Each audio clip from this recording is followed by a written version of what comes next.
Welcome students, welcome to this lecture series on VLSI design KEC 072. This is lecture number 14. I am Dr. Raman Kapoor from ABS Engineering College, Ghaziabad. Today I am going to start a very important topic as part of this course, which is sequential CMOS logic circuit design. Okay. Before we proceed and initiate this topic, we need to understand a few things. The most important aspect which a VLSI designer should keep in mind is that at what level the design is being conducted. Okay. There are several levels, depending upon the interest and expertise, different people design at different level. This is known as the so called hierarchy in VLSI design. Okay. If I try to describe this hierarchy in the most general form, the lowest level or the highest level of detail in this hierarchy is the material itself, which is being used to produce these semiconducting devices. Okay. So, you can start with silicon or silicon germanium alloys. That material level properties of silicon, say roughness, absorption and different material properties, those are one level of hierarchy which is at the lowest end, okay, and has highest amount of detail. You can use that silicon to produce a device, okay, the MOSFET. The MOSFET itself can be used to produce a circuit. The circuit can be used to produce a logic gate.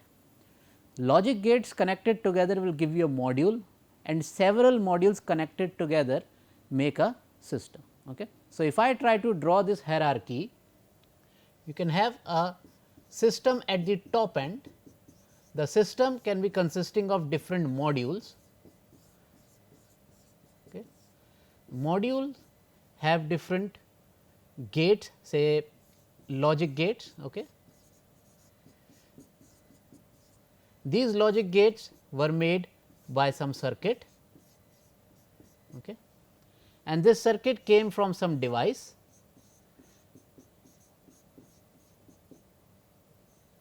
and the device itself was made up of some material. Okay. So, in this hierarchy, till now we are oscillating between logic gates and some circuits. Okay. We have done few examples, we have done static CMOS, we have done dynamic CMOS, we have calculated delays in circuits. Okay. In these, we are basically analyzing different types of logic gates, say universal gates, NAND and NOR, and taking example of inverter wherever necessary. Okay. Now, when we proceed further, we need to go one level up in the hierarchy. Okay. So, now I want to use these logic gates and design or at least understand some kind of a module. Okay. And this module itself is going to be performing some predefined or pre-explained function. Okay. So, sequential logic circuits are very common type of circuits. Most of the practical circuits are sequential in nature. They may be, the sequence may be synchronized, the sequence may be asynchronous, okay, but there is some kind of a sequence to the operation involved in logic circuits. Okay. Till now our analysis has been restricted to combinational circuits. The input to a combinational circuit is always present. Whenever we want, we can process the circuitry inside the combinational block and get the output. The input which is present at the time of processing is only considered. There is no role of the past inputs. Okay. There is no concept of memory, there is no concept of sequencing or clocking. Okay. So, combinational circuits are very simple and straightforward, but they from the practical point of view, from the operational point of view, okay, they have certain limitations. Although, for every sequential circuit you need at least one or more combinational blocks. Okay. Sequential circuits differ largely from combinational circuit in terms that they depend not only on the present input, they also depend upon the past inputs. So, some inputs which may have been applied to the system in the past, okay, what was the effect of those past inputs on the output at that time, that output is taken as a feedback, okay, and whatever present input is there, that is also used to generate what is known as current output. Okay. Most of the practical circuit, as I have said, are sequential in nature, they use clock, they use memory. Okay. A small bifurcation is given for you. Logic circuits can be it is such a wide field that you can have n number of classifications. With reference to the analysis here, you can divide logic circuits into two broad categories, combinational and sequential. Combinational are also known as non-regenerative, sequential are also known as regenerative. Okay. Sequential circuit further can be classified to bistable, monostable and astable. Okay. So, first major thing which we need to understand, that sequential circuits are going to be dependent upon previous inputs and outputs, and because they are dependent upon past data, that past data has to be preserved somewhere. Okay. So, you need memory elements also. That is why combinational circuits are also known as memoryless circuits, okay, and sequential circuits are known as a combinational block with memory, okay, and a clock. So, these bifurcation, as the name suggests, bistable sequential circuits are those circuits which are stable at two different values, and since we are talking about digital circuits, okay, the broader category of our analysis is digital VLSI design only. So, the two states which we are talking about are logic 0 or low state and logic 1 or high state. Okay. So, a circuit which when is giving you 0 as output and that output is stable, and that circuit at some point is also giving you 1 as output and that output is also stable, that is a bistable circuit. A monostable circuit on the other hand is only going to be stable at any one of the logic values, either it is stable at 0 output, or if the output is 1 and that is stable, okay, that means it is a monostable system. An astable system is the one which is oscillating, which is not stable at any logic value, it keeps oscillating between 0 and 1 and is difficult to reliably say whether the output is a 0 or a 1. Okay. One thing is common between bistable and monostable systems. A bistable, though it has two stable states, a monostable system has one stable state, but if you disturb these systems, by disturbance I mean if you apply a small pulse to excite the system, to trigger the system is going to eventually come back to one of the stable states. If it is a bistable system, it is going to come back to 0 or 1. If it is a monostable system, it is going to come back to its stable state, either 0 or 1. An astable state on the other hand will not give you any stable output, it keeps on oscillating without settling into stable mode. Okay. So, let us see how a sequential circuit looks like or works like. You need a combinational block, okay. You always need a combinational block, it can be your logic gates, it can be a adder, subtractor, counters, multiplexers, whole lot of combinational logic circuits you can design. You can implement a Boolean algebra using combinational logic. That combinational logic, if you do not have any clock, any memory, is a pure combinational circuit. Use that combinational logic, take the output and store it somewhere, okay. Store that output somewhere so that it can be used at a later stage.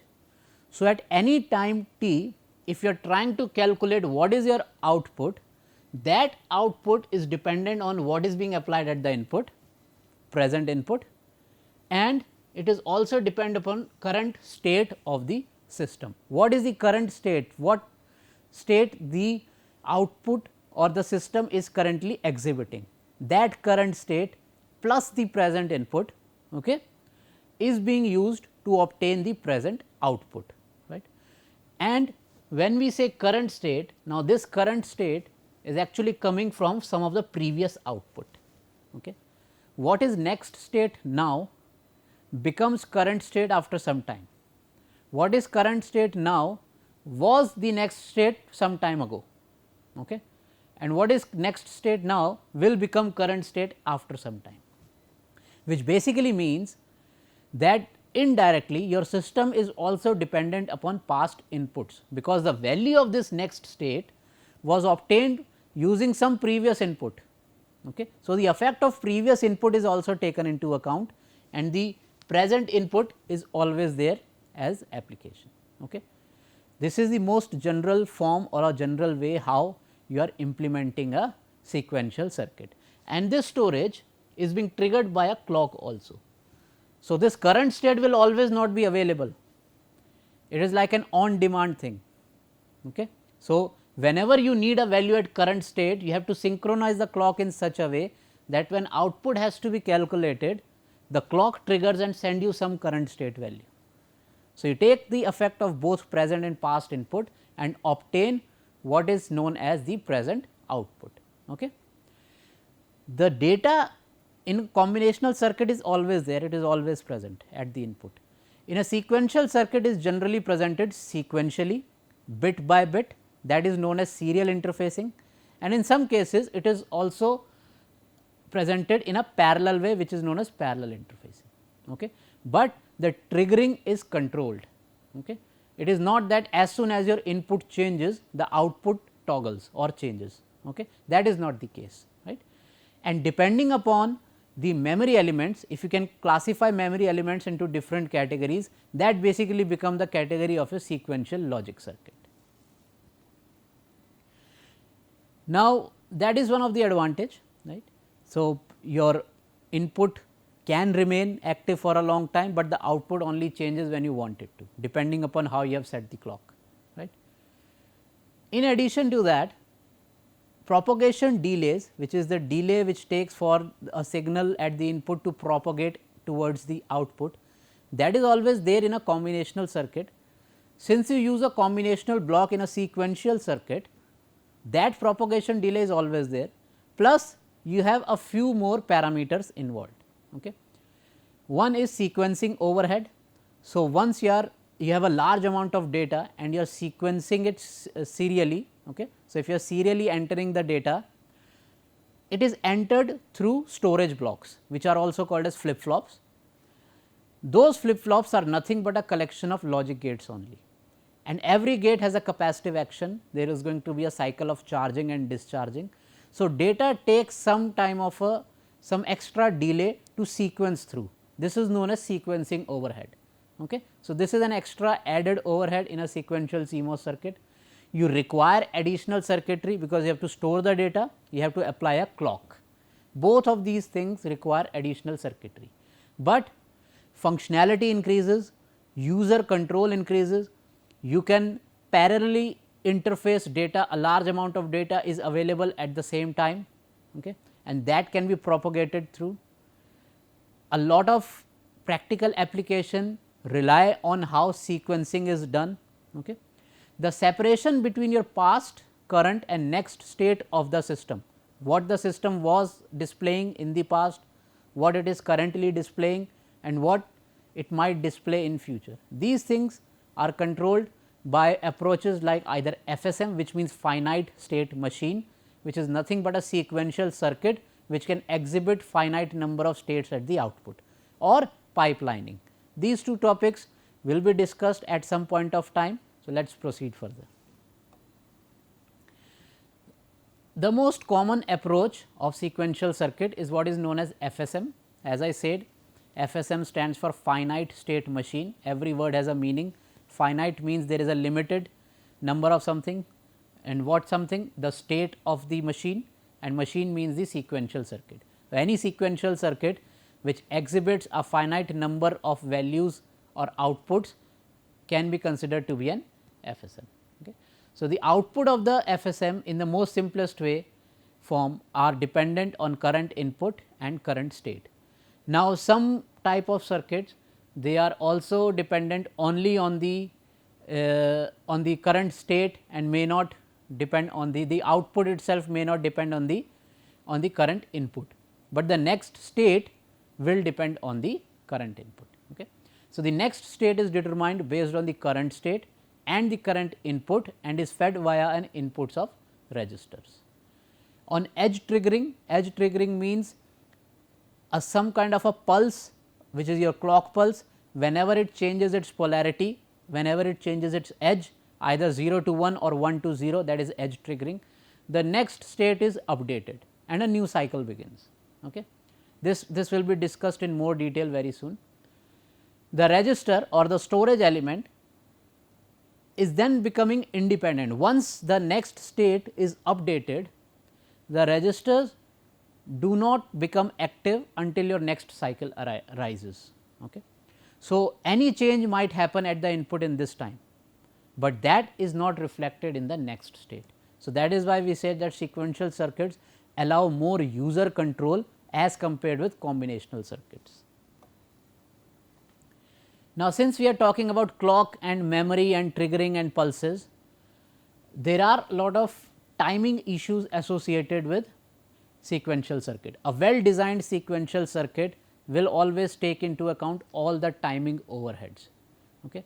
Suppose you have applied one particular input and you have to wait for some kind of a trigger, which is generally given by the clock. That trigger, until that trigger comes, some time should have elapsed, and the input should remain active or should remain available for a small amount of time before you can actually do some processing with it. So, that time is known as setup time, the time for which the input should be available, the input should be valid. Okay. By valid we mean that it should be holding a particular value, either 0 or 1 for some amount of time, okay, before your clock transits. Right. So, that if a trigger is coming and the input is also very short lived, that might result in unreliable operation. So, the input must be present for some amount of time before clock arrives or clock triggers. That time is known as setup time, and once clock has triggered, that data at the input should remain valid for some more time, okay, and that time is known as hold time. So, before clock triggers, the input should be remaining there, the input should be valid for some time, that is your setup time. Once trigger has happened, again the input should remain valid, should remain available, so that data transition is considered as reliable. That is known as hold time. Okay. With respect to clock or the clock edge, you can describe what is known as worst case propagation delay.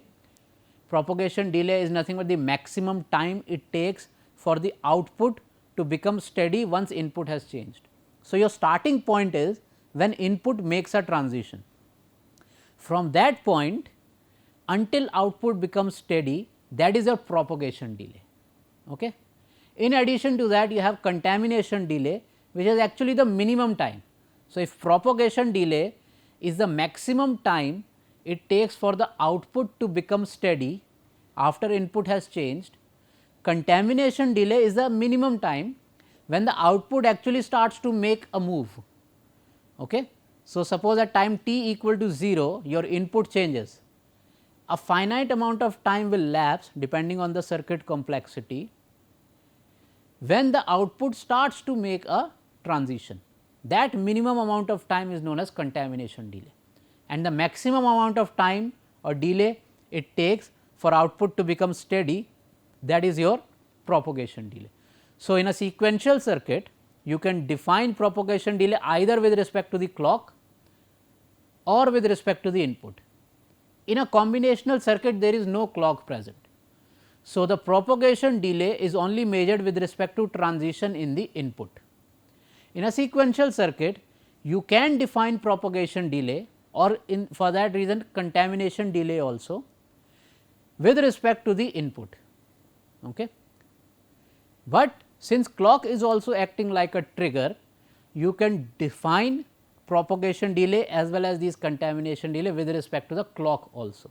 Okay. So, suppose input makes a transition at a different time, but clock triggers. So, with respect to the clock also you can define these delays. Okay. So, these are some of the timing parameters. Number 1, setup time, the time for which input should be valid before clock triggers.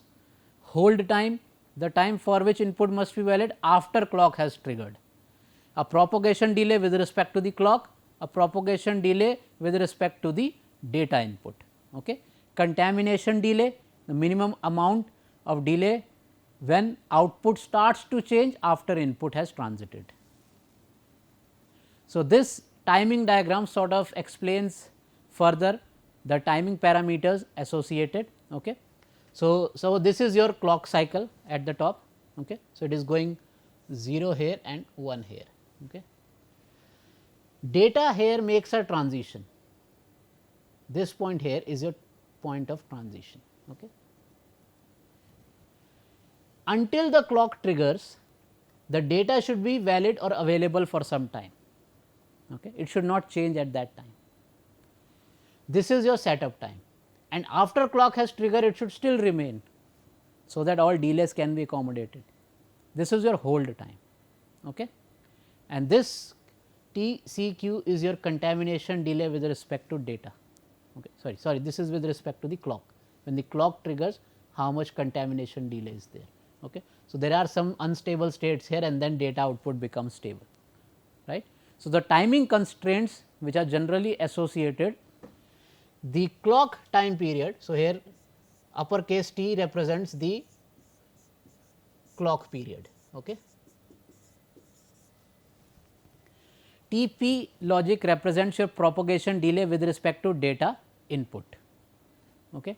Then setup time. So, your contamination delay with respect to the clock, propagation delay with respect to the input, and your setup time. Add these three, the time period of the clock should be at least equal to this number. Okay. So, setup time plus contamination delay with respect to the data output or clock, plus your propagation delay with respect to your data input when data changes. Okay. These three time period put together should at least be equal. So, your clock time period should at least be equal or preferably exceed this time. Okay. And your hold time should be less than or equal to the contamination delay with respect to the output, okay, plus contamination delay with respect to the input. Okay. So, these two time values added together, the hold time should be less than or equal to that. Right. So, these two timing constraints are the most basic constraints which a sequential circuit should satisfy. Okay. Let us discuss these memory elements. Okay.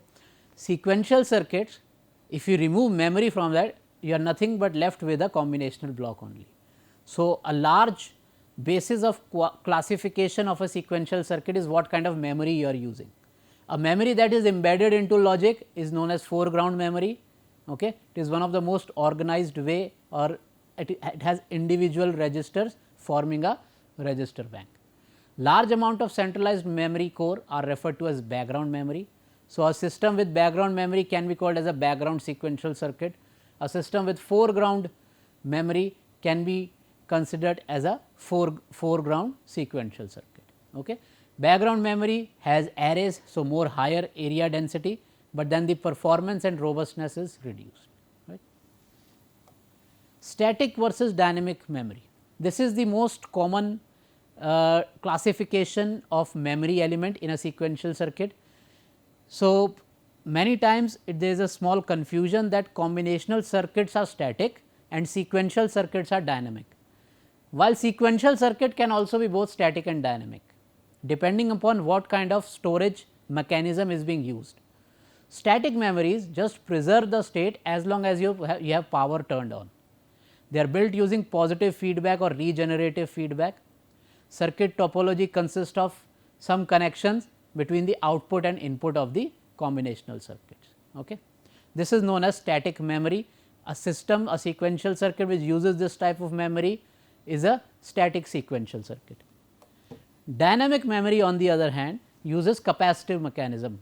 Okay. So, data is stored as charge on a capacitive circuit which is continuously refreshed to avoid discharging.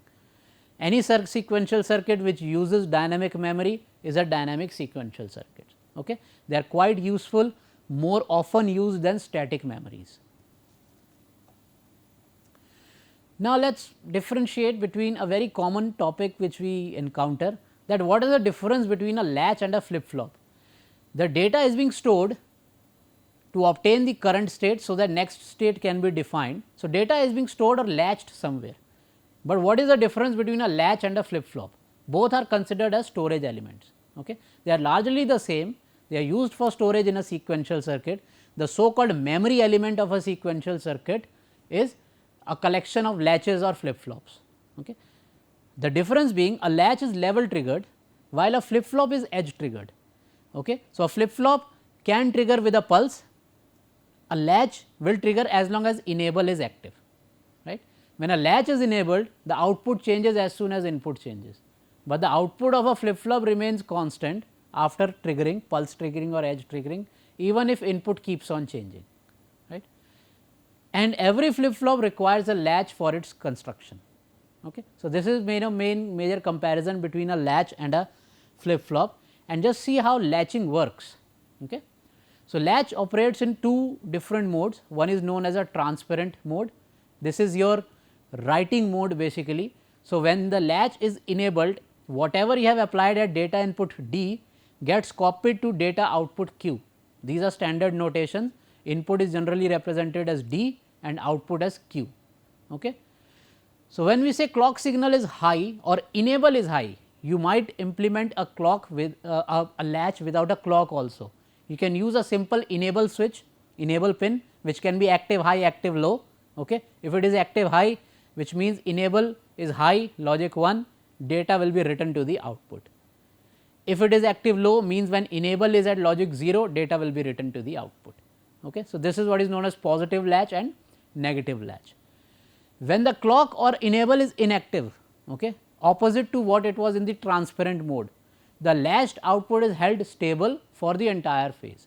Okay. So, until you have the correct level on the clock, positive for positive latch, low for negative latch, until you have the correct level, data will be keep on writing at the output. As soon as the enable or clock reverses, the data becomes held, latched and remains stable until the next level triggering occurs.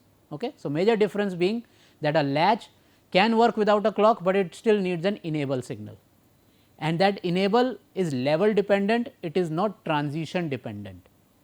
Okay. So, as soon as the correct level is available at the enable or clock, data as soon as input changes, output will get refreshed, of course, after some finite propagation delays, but that activity will keep on going. That is a major difference between a latch and a flip flop, but the latching operation is also common in a flip flop. Latching of data is also happening in a flip flop also, we will see later on, but the mechanism or how the triggering is taking place is different. Okay.